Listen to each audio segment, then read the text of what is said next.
हम लोग पढ़ रहे हैं यूपी बोर्ड 10th क्लास के पेपर का सॉल्यूशन, जिसमें से हम लोग पढ़ चुके हैं अभी तक 4 क्लासेस में। क्वेश्चन हमारा चल रहा है 6 का, खा वाला मैंने करा दिया था। नेक्स्ट क्लास में आप पीछे जाएंगे और देख पाएंगे, और जो नेक्स्ट हम 4 वीडियो डाल चुके हैं वहाँ पर, और ये हमारा 5वां वीडियो होगा जिसमें 6 का जो आएगा, 6 का आ रहा है गा वाला क्वेश्चन। 6 का गा वाला क्वेश्चन जो आप स्क्रीन पर देख पा रहे होंगे। 6 का ये बेटा हमारा चल रहा है गा क्वेश्चन जो आप स्क्रीन पर देख पा रहे होंगे। चलिए, कह रहा है 2 अंकों की एक संख्या के अंकों का योग 9 है। संख्या के अंकों को परस्पर बदलने से प्राप्त संख्या दी गई संख्या से 27 अधिक हो जाती है। देखिए, अब 2 अंकों की बेटा संख्या कैसे मानेंगे? 2 अंक का संख्या का मतलब हुआ कि वह संख्या जिसमें 2 अंक हों। देखिए समझिए, जैसे अगर हम यहाँ पर 9 लिख दें तो भैया इसमें कितने अंक हैं? सिर्फ 1 अंक है। कितना अंक है? 1 अंक है। तो हमें ऐसी संख्या चाहिए जिसमें 2 अंक हों, जैसे 11, 12, ये सारी संख्याएं, यानी 100 से कम 99 तक, राइट, 99 तक ये सारी संख्याओं में कितने अंक हैं? 2 अंक। तो हमें ऐसी संख्या बनानी है, 2 अंक होने चाहिए। अच्छा, 2 अंक की जो संख्या होती है उसमें एक इकाई का अंक होता है, ये वाला, इसको हम क्या कहेंगे? इकाई अंक। और ये जो होता है हमारा क्या होता है? दहाई अंक। क्या होगा? दहाई अंक। तो इसी टाइप से हम यहां पर 2 अंकों की एक संख्या मानेंगे। तो सबसे पहले मान लेते हैं, माना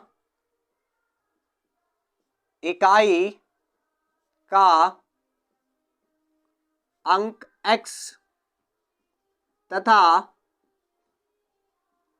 दहाई का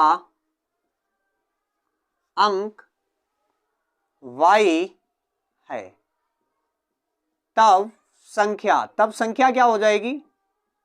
तब जो हमारी संख्या होगी वो होगी 10y + x। बेटा समझ पा रहे हैं? क्या हो जाएगा? 10y + x। अब ध्यान से समझना, यहां पर प्रश्नानुसार प्रश्न ये कह रहा है पहली कंडीशन के अकॉर्डिंग कि संख्या के जो अंक हैं उनका योग कितना है? यहां पर 9 है। अंकों का योग 9 है, यानी x और प्लस y अगर हम देखें यहां पर 9 आ रहा है, राइट। यहां से y की वैल्यू निकाल लेते हैं तो आ जाएगा 9 - x। इसको डाल दीजिए फर्स्ट, बेटा इसको उधर ले जाएंगे तो प्लस का माइनस में हो जाएगा। क्लियर? सेकेंड कंडीशन ये कह रही है कि संख्या के अंकों को परस्पर बदलने से प्राप्त संख्या दी गई संख्या से 27 अधिक हो जाती है। अगर संख्या के अंक को बदल दिए जाएं, दहाई की जगह पर इकाई कर दिया जाए, इकाई की जगह पर दहाई कर दिया जाए। अब समझिए, यानी अंक बदलने पर, यानी 10x + y, बेटा समझते रहना, ये संख्या 27 अधिक है। किससे? इस वाली संख्या से। अब भैया जब इससे अधिक है तो क्या करेंगे? हम इसके बराबर रखेंगे और इसमें जोड़ देंगे 27। कितना जोड़ देंगे? 27 से क्या हो जाएगी? बराबर। क्या हो गई? बराबर हो गई। चलिए, अब इसको इधर ले आते हैं और इसको भी इधर ले आते हैं। ये आ जाएगा 10x - x, ये आ जाएगा y और -10y = 27। अब यहां बचा है 9x माइनस का 9y = 27। बेटा ध्यान देते रहना, 9 कॉमन ले लीजिए, x - y बराबर आ गया हमारा 27। इसको भाग कर दीजिए, 9 × 3 = 27, x - y बराबर आ गया 3। x - y बराबर कितना आ गया? 3। अब भैया y की वैल्यू यहां से हमने निकाल चुके थे हम लोग। y की वैल्यू कितनी रख देंगे? 9 - x। तो x बराबर माइनस, ये आ गया 9 - x बराबर 3। अब देखिए x - 9 और ये हो गया प्लस = 3। अब x को जोड़ दीजिए और 9 को ले जाइए उधर, ये हो गया 2x और 9 को उधर ले जाओगे 3 + 9। क्लियर? अब यहां से ये आ गया 2x = 12। इसको भैया डिवाइड कर देंगे, ये आ जाएगा 6, यानी x = 6। कितना आ गया? अब देखिए इसमें रख देंगे पुट इन फर्स्ट में, फर्स्ट में जैसे रखेंगे तो y बराबर आ जाएगा 9 - 6 यानी 3। y बराबर कितना आ गया? 3। तब हमारी संख्या कितनी आ जाएगी? संख्या संख्या यानी 10 इंटू 3 प्लस 6 यानी ये आ गया है 36। बात समझ पा रहे हैं? तो 2 अंकों की हमारे पास संख्या आ गई है 36। बात समझ पा रहे हैं? आई होप सभी को समझ में आ रहा होगा अच्छे से। ये हमारी जो संख्या निकल के आई है वो कितनी आ गई है 36। इस टाइप के क्वेश्चन बहुत आसान होते हैं, बहुत अच्छे से आप कर पाएंगे और एग्जाम को बहुत अच्छे से करें। अगर मैथ में किसी को दिक्कत है तो आप मुझे कमेंट में बता सकते हो किस टॉपिक पे मुझे वीडियो बनाना है, मैं अलग से उस टॉपिक को इंक्लूड कर दूंगा। किसी भी बच्चे को कहीं भी किसी भी टॉपिक में अगर प्रॉब्लम है तो वो मेंशन करो कमेंट में कौन से टॉपिक पे वीडियो चाहिए 10th क्लास का। और 10th के बाद सीरीज आएगी हमारी 12th की, तो बने रहिए। 12th के भी बच्चे तैयार रहें यूपी बोर्ड के पेपर के सोल्यूशन के लिए। और उसके बावजूद जो भी क्वेश्चनों में बच्चों की प्रॉब्लम्स हैं, जिस टॉपिक्स में प्रॉब्लम्स हैं, वो सारे टॉपिक्स हम लेकर आएंगे। एग्जाम तक बने रहिएगा। नेक्स्ट क्वेश्चन हमारा घ वाला है जो स्क्रीन पर आप देख पा रहे होंगे। कह रहा है एक चिड़िया 80 मीटर ऊंचे पेड़ पर बैठी है। एक चिड़िया कहाँ बैठी है? 80 मीटर ऊंचा पेड़ है। बेटा समझिएगा, 80 मीटर ऊंचा पेड़ है और इस पे बैठी है एक चिड़िया। यहां पर बैठी है एक चिड़िया, ठीक है। इस पेड़ की जो ऊंचाई है वो 80 मीटर है, 80 मीटर। इस पे बैठी है एक चिड़िया। चलिए नेक्स्ट पढ़ते हैं। पृथ्वी तल के किसी बिंदु से चिड़िया का उन्नयन कोण। उन्नयन कोण क्या होता है भाई? नीचे से देखेंगे ऊपर की तरफ तब बनेगा उन्नयन कोण। हमने मान लिया पृथ्वी के इस पॉइंट से चिड़िया का जो उन्नयन कोण है वो कितना है? 45 डिग्री। कितना है? 45 डिग्री। चलिए समझिएगा। अब आगे कह रहा है उन्नयन कोण 45 डिग्री है। चिड़िया क्षैतिज दिशा में इस प्रकार उड़ती है कि उसकी पृथ्वी तल से ऊंचाई समान रहती है। देखो समान रह रही है, ऊंचाई में कोई परिवर्तन नहीं आ रहा है, ऊंचाई समान रहती है, समान रहती है, समान रहती। 2 सेकेंड बाद उसी बिंदु से चिड़िया का उन्नयन कोण 30 डिग्री। अब देखिए समझिए, चिड़िया का उन्नयन कोण घट रहा है। अगर चिड़िया हम इधर उड़ाएं तो उन्नयन कोण क्या होगा भैया? जैसे जैसे जैसे जैसे इधर बढ़ेंगे तो बढ़ेगा। चिड़िया को अगर इधर उड़ाएं तो क्या होगा? धीरे धीरे एंगल घटता जाएगा। तो इसका मतलब है चिड़िया जो है इसी ऊंचाई पर इधर डायरेक्शन में उड़ रही होगी, उतनी ऊंचाई पर, राइट। तो जो ये दूरी उसने तय की है यहां से यहां तक की, उसमें मान लिया x मीटर दूरी जो तय की है उसमें टाइम लग रहा है, इसमें टाइम लग रहा है 2 सेकेंड। कितना टाइम लग रहा है? 2 सेकेंड। समझने वाली बातें हैं। तब ये पेड़ यहां पर समझ लो, यहां पर चिड़िया आ गई तो यहां से इसका जो उन्नयन कोण जा रहा है इस टाइप से, वो कितना चला गया? अब ये हो गया है 30 डिग्री। कितना डिग्री? 30 डिग्री। यहां ऊंचाई कितनी रही? 80 मीटर ही रहनी है। ऊंचाई कितनी रह रही है? उतनी रह रही है। ऊंचाई में तो कोई परिवर्तन नहीं हुआ। अब उन्होंने कहा है चिड़िया के उड़ने की चाल ज्ञात कीजिए। उन्होंने कहा चिड़िया के उड़ने की चाल ज्ञात कीजिए। हम मान लेते हैं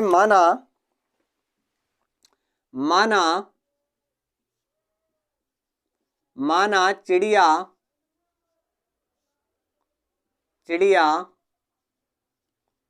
उड़ने की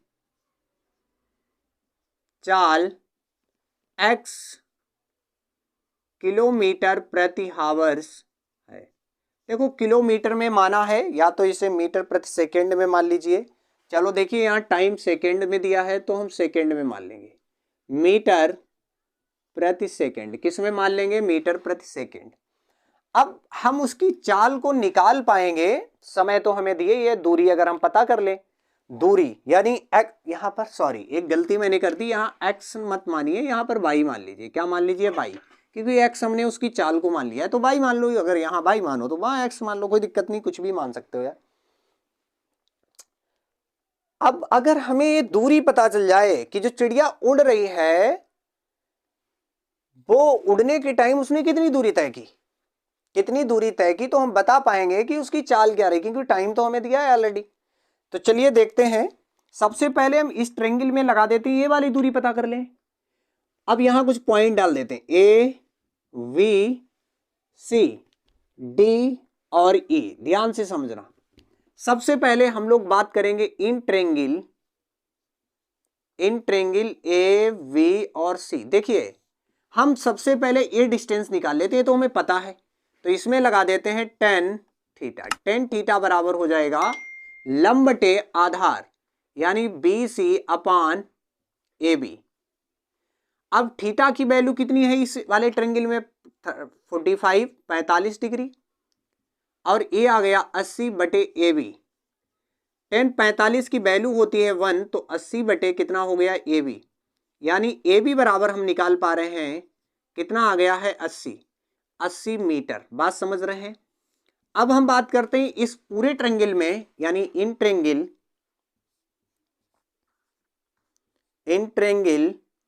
ए ई और डी। इन ट्रेंगल ए ई डी, इसमें भी लगा दीजिए टेन थीटा बराबर ई डी अपॉन ए ई। अब इसमें देखिए कितनी वैल्यू दी है 1030। ए ई डी की वैल्यू तो 80 रहेगी। अच्छा ए ई दो भागों में है, ए और बी प्लस बी और ई। बात समझ पा रहे हैं? अब देखिएगा 10 का मान कितना होता है 1/√3 और ए आ गया 80। अब देखिए यहां पर ए भी 80 है, प्लस इसको हमने y मान लिया है, इसकी यहां मल्टीप्लाई कर लेते हैं। 80 प्लस y बराबर 80√3। 80 को उधर ले जाओ, y बराबर 80√3 और माइनस 80। यहां पर 80 को बाहर कर लीजिए, ये आ गया √3 माइनस 1। अब √3 की वैल्यू रख लेते हैं जो कि क्वेश्चन में दी गई है, गिवन है। यहां पर क्वेश्चन में दिया है 1.732 माइनस कर दीजिए 1।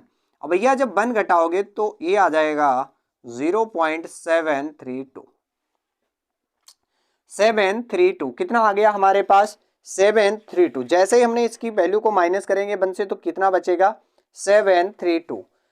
अब देखिए यहां पर क्या करते हैं, एक के बाद पॉइंट हटा दीजिए, यहां पर से पॉइंट हटा दो, यहां लगा दो, यानी ये आ गया 8 इंटू 7.32। क्लियर? तो ये मीटर में दूरी चल रही है, अभी किस में चल रही है? मीटर में। इसको मल्टीप्लाई कर लेते हैं भैया, कर लो। देखो 8 दूनी 16 का 6 हासिल वाला 1, 8 तिया 24, 1 हो गया 25, 8 सत्ते 56, 56 और 2 हो गया 58। कितना हो गया 58 मीटर। अब हम निकाल पाएंगे चाल बराबर क्या हो जाएगा? चाल बराबर दूरी बटे समय। दूरी बटे समय। देखो चाल x मानी है, दूरी हमारे पास y है, समय हमारे पास t है।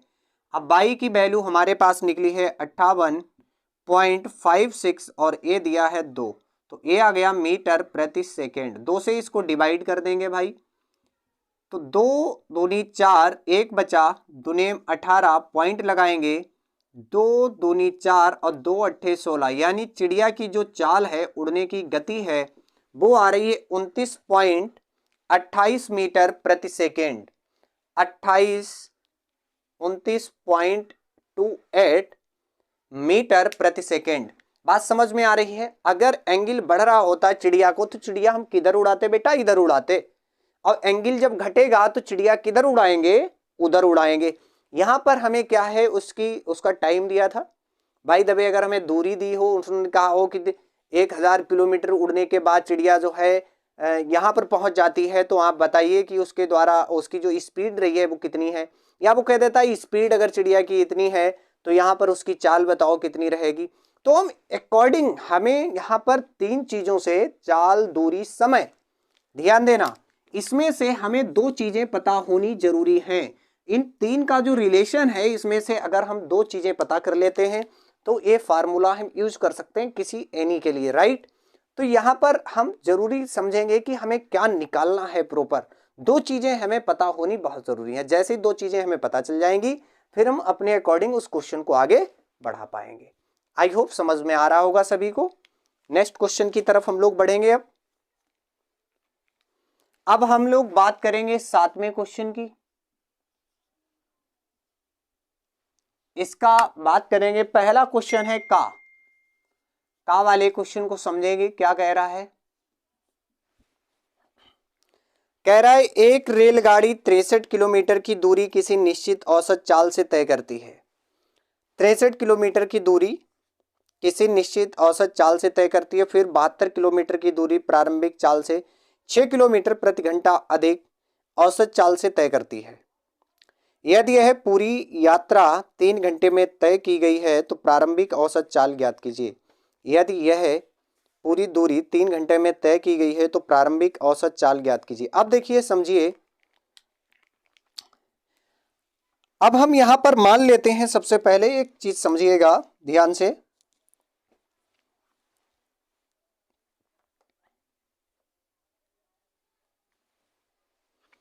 हम लोग यहां पर सबसे पहले मानेंगे, माना देखिए यहां पर उसने ये कहा रेलगाड़ी की 63 किलोमीटर की दूरी एक निश्चित चाल से तय करती है।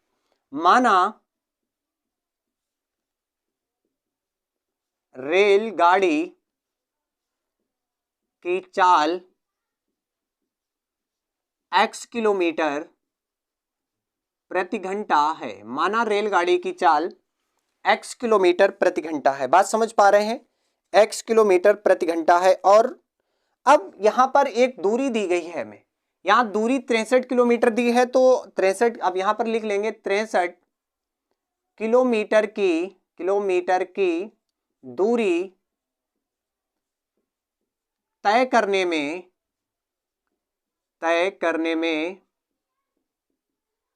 रेलगाड़ी द्वारा लिया गया समय बराबर क्या हो जाएगा, दूरी बटे चाल यानी 63/x, ये आ जाएगा किलोमीटर प्रति हावर्स। अब उन्होंने कहा कि रेलगाड़ी की चाल को हम 6 किलोमीटर प्रति घंटा बढ़ा देते हैं और फिर 72 किलोमीटर की दूरी प्रारंभिक चाल से 6 किलोमीटर। अब हम लिखेंगे 72 किलोमीटर की दूरी तय करने में रेलगाड़ी द्वारा लिया गया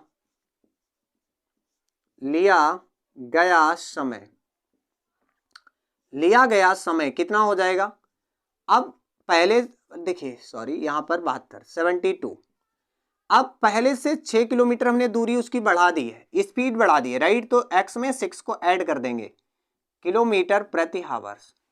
अब आ जाएंगे प्रश्नानुसार। उन्होंने कहा दोनों बार में प्रश्नानुसार में कि दोनों में जितना समय लगा है वो कुल समय कितना है, 3 घंटे। तो यहां पर लाएंगे 63, सॉरी यहां पर घंटा लिखेंगे, मतलब मैंने गलती से ध्यान नहीं दिया, क्या आ जाएगा घंटा। तो 63/x plus 72/x plus 6 equal to 3, right.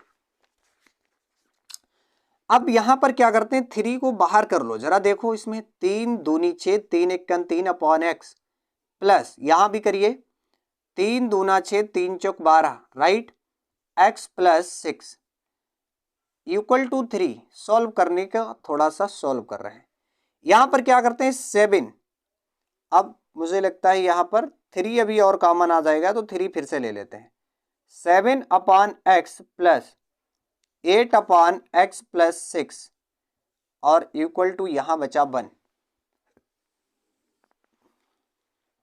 अब 3 को उधर लिए जाते हैं और इसका मल्टीप्लाई कर लेते हैं। 7x प्लस 6 प्लस 8x अपान इसका, और इससे बेटा जब करेंगे तो क्या आ जाएगा, x स्क्वायर प्लस 6x और ये आ गया 1/3।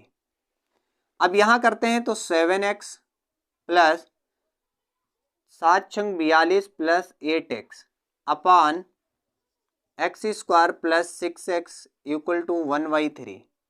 इसको जोड़ लेते हैं, 8 7 हो गया 15, 15 तिया इसका 3 से गुणा कर देंगे, 15 तिया 45x प्लस 3 दूनी 6, 3 दूनी 6 और 3 चौक 12 और इसको 1 से गुणा कर देंगे तो x स्क्वायर प्लस 6x अब इसको उधर ले जाएंगे, इसको भी उधर ले जाएंगे, ये आ जाएगा एक्स स्क्वायर प्लस का 6x और माइनस का 45x और माइनस का 126 इक्वल टू 0, माइनस का 126 इक्वल टू 0। अब देखिए यहां पर आ जाएगा 8 7 15 हो गया, 15 तिया 45। चलिए देखते हैं, 6 को जैसे ही इसमें से माइनस करेंगे तो ये आ जाएगा एक्स स्क्वायर प्लस माइनस कितना आएगा, माइनस का 39x माइनस का 126 इक्वल टू 0।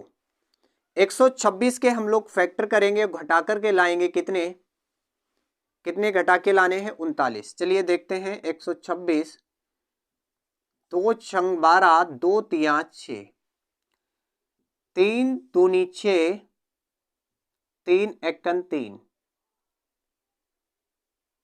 3 दूनी 6, 3 तिया 9, 3 सते 21 और 7 एकन 7।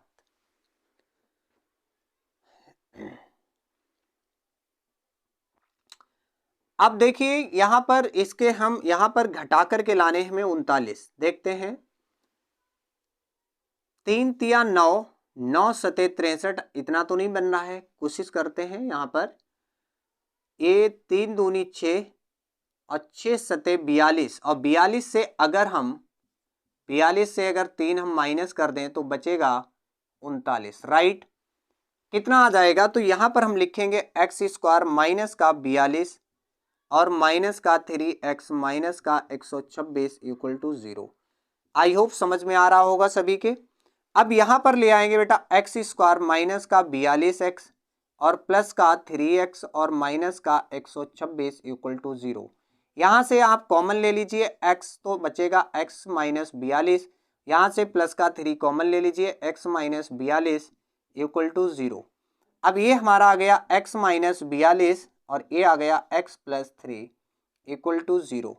x प्लस 3 इक्वल टू 0 लेंगे, x उसको ले जाएंगे इधर तो माइनस। बेटा ये तो आंसर नहीं हो सकता है, कभी भी स्पीड माइनस में नहीं होगी, तो हम उठा लेते हैं इस वाले को, इधर लिख लेते हैं, थोड़ा सा ध्यान से पढ़ लेना। इसको उठाते हैं तो ये आ जाएगा x माइनस 42 इक्वल टू 0 और x बराबर आ गया 42 किलोमीटर प्रति घंटा। x बराबर आ गया 42 किलोमीटर प्रति घंटा, यानी जो गाड़ी की स्पीड रही होगी वो 42 किलोमीटर प्रति घंटा रही होगी। जो गाड़ी की स्पीड है वो कितनी है, 42 किलोमीटर प्रति घंटा। आई होप समझ में आ गया होगा सभी के। कितना आ गया, गाड़ी की जो स्पीड है वो 42 किलोमीटर प्रति घंटा है। इसका अथवा वाला जो क्वेश्चन है काफी अच्छा क्वेश्चन है। देखिए कह रहा है कि निम्नलिखित समीकरणों को हल कीजिए। देखिए समीकरणें हमें इस टाइप से दी है, बहुत ही आसान तरीके से आप समझ पाएंगे। 5 upon x minus 1 plus 4 upon y minus 2 equal to 3। अब दूसरी समीकरण हमें दी गई है 6 x minus 1 minus 3 upon Y minus 2 equal to 1। देखिए यहां पर बहुत आसान क्वेश्चन है, यहां पर पुट कर दो। सबसे पहले एक जैसे फंक्शन है तो पुट कर लेंगे, 1y x माइनस 1 बराबर a और 1y y माइनस 2 बराबर b। तो अब इन समीकरणों का देखो परिवर्तन हो गया बेटा, ध्यान से देखना। इसको ये आ जाएगा 5a प्लस का 4b इक्वल टू 3, इसको डाल दीजिए फर्स्ट। यहां पर जैसे रखेंगे वैल्यू, ये आ जाएगा 6a माइनस का 3b इक्वल टू 1, इसको डाल दीजिए 2। अब इसमें विलोपन विधि लगा दीजिए। कौन सी विधि लगा देते हैं, विलोपन विधि। आपने पढ़ा होगा, एक के हम फैक्टर्स को बराबर कर लेते हैं, जैसे यहां पर 3 का मल्टीप्लाई करा दो, यहां पर 4 का, और इनको ऐड करेंगे तो ये कैंसिल हो जाएंगे। देखिए 5 तिया 15 और 6 चौक 24, 24 और 15 कितना हो जाएगा, 24 और 15, 24 और 15, 4 5 9 ये क्या चल रहा है, ए, और यहां आएगा 2 1 3, ये आ गया, देखो 3 तिया 9 और 4 एक 4, 9 और 4 कितना हो गया 13। यहां से इसको डिवाइड कर लेते हैं, 3 तिया 39 यानी 3 ए बराबर 1, यानी ए बराबर आ गया बेटा 1/3। अब इसको किसी एक समीकरण में हम लोग पुट कर देते हैं, पुट इन फर्स्ट। यहां से b की वैल्यू निकाल लेते हैं, तो 5/3 और प्लस का 4b बराबर 3। इसको उधर ले जाते हैं तो a आ जाएगा 4b बराबर 3 माइनस 5/3, a आ जाएगा 4/3, 4b बराबर, यहां से 4 उड़ा दीजिए, b बराबर आ गया 1/3। अच्छा, b की अब हम लोग वैल्यू भी रख लेते हैं। b की वैल्यू हमने मानी है y -2 बराबर 1/3, पलट देते हैं तो y -2 बराबर 3, 2 को उधर ले जाते हैं तो y बराबर 3 + 2, यानी y की जो वैल्यू आ रही है वो आ रही है 5। बेटा कितनी आ गई 5। नेक्स्ट में यहां पर भी देखते हैं, a की जो वैल्यू निकली है, a की वैल्यू यहां से रख लेते हैं, यानी 1/x - 1 बराबर 1/3। इसको भी पलट देते हैं तो x - 1 बराबर हो जाएगा 3 और x बराबर आ गया 3 + 1, यानी x की वैल्यू आ गई हमारे पास 4। आई होप समझ में आ गया होगा कि ये काफ़ी अच्छे क्वेश्चन हैं। यहाँ से एक क्वेश्चन आपको आनी आना है जिसमें कहा जाता है सबसे पहले रैखिक समीकरण में बदलिए, उसके बाद इसका हल ज्ञात कीजिए। तो हम तमाम क्वेश्चन आपने 10th क्लास की बुक्स में पढ़ रखे होंगे। अभी हम लोग पेपर का सलूशन पढ़ रहे हैं, बहुत सारे क्वेश्चनों का डिस्कस करने का टाइम नहीं है। अगर किसी को कहीं भी प्रॉब्लम हो रही है तो हम तैयार हैं, आप क्वेश्चन कमेंट सेक्शन में भेजिए, ठीक है। मिलेंगे हम लोग वहां पर कमेंट सेक्शन में, तब तक के लिए आप वीडियो देखते रहिए। नेक्स्ट क्वेश्चन हम लोग देखेंगे,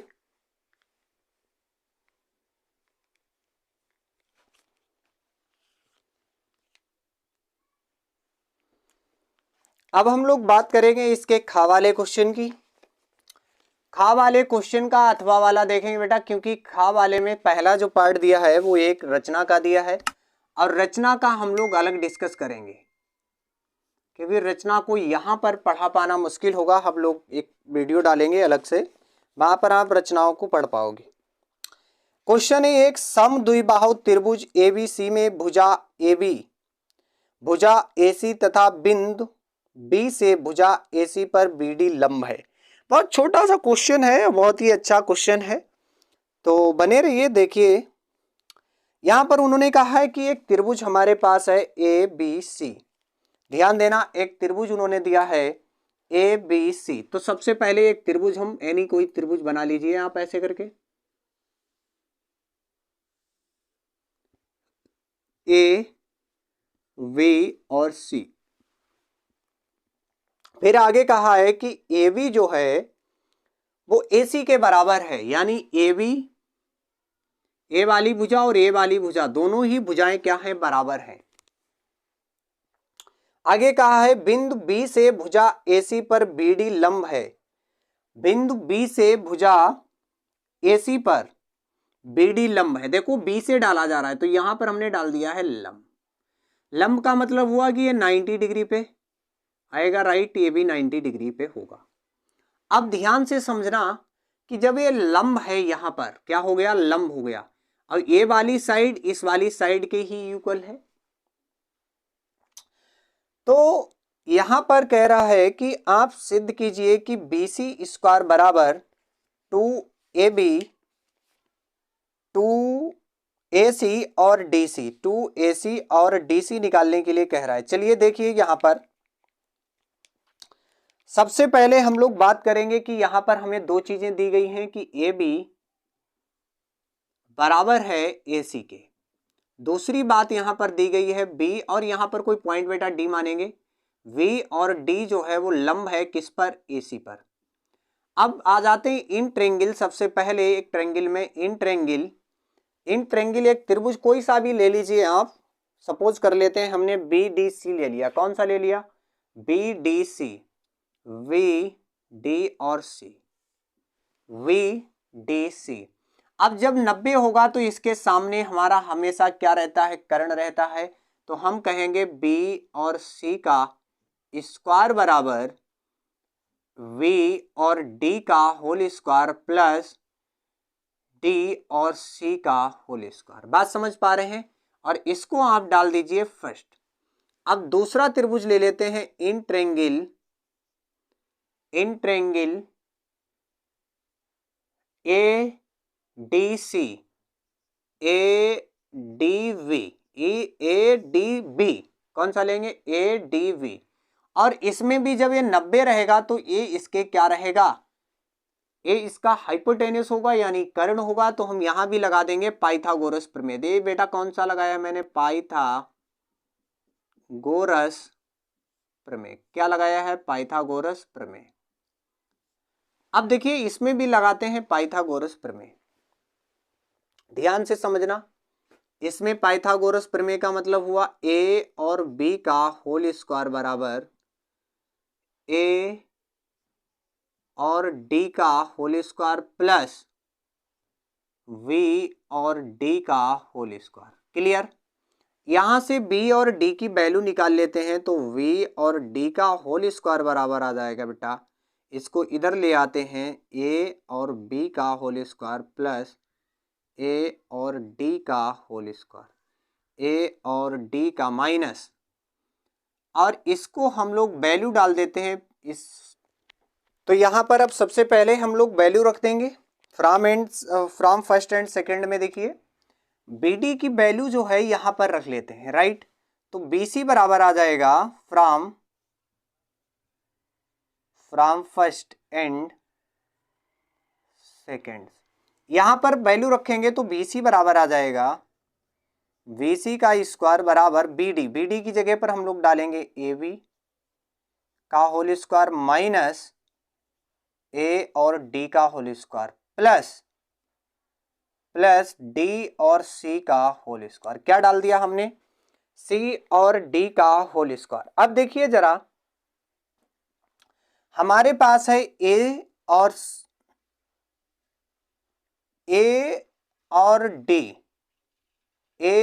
डी। देखिए एडी को हम थोड़ा सा तोड़ रहे हैं, ए वी का होल स्क्वायर माइनस, इसकी जगह पर लिख सकते हैं ए सी और माइनस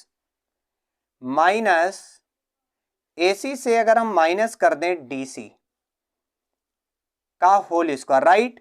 तो हमारा कितना बचेगा?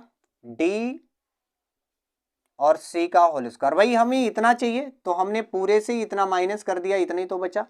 बात समझ पा रहे हैं? अब इसका जरा होल स्क्वायर ओपन करो, देखो